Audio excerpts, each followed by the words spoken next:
Hi everyone, I Moumita. Welcome back to my channel. আজ আমি share করব উচ্ছে দিয়ে ডাঁটা চচ্চড়ি।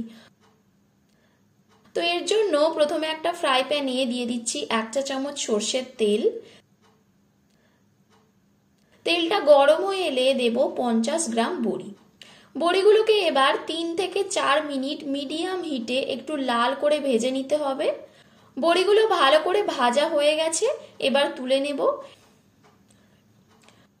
এরপর কড়াই দেব আরো 1 চামচ তেল। তেলটাকে ভালো করে গরম করে নিয়ে দেব উচ্ছে। আমি এখানে দুটো উচ্ছেকে এরকম লম্বা করে কেটে নুন আর হলুদ মাখিয়ে রেখেছিলাম। এবার এটাকে মিডিয়াম হিটে ভালো করে ভেজে নেব।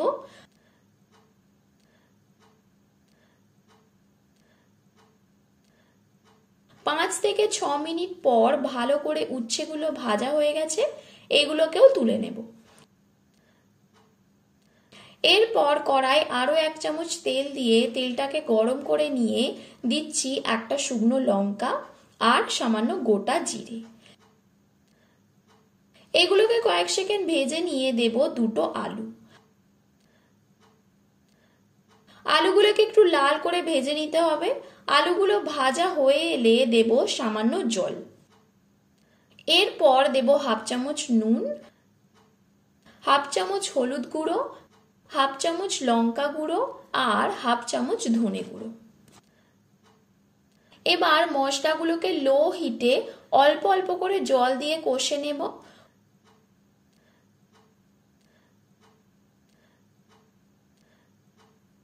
মশলা কষা হয়ে গেলে দেব 1.5 কাপ জল।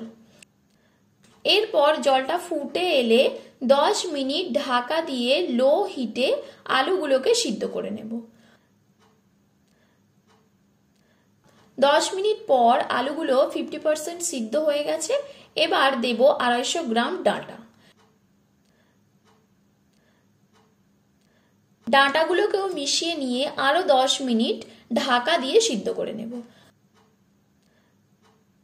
10 মিনিট পর আলু আর ডাঁটা ভালোভাবে সিদ্ধ হয়ে গেছে। এরপর দেব ভেজে রাখা বড়ি আর উচ্ছে।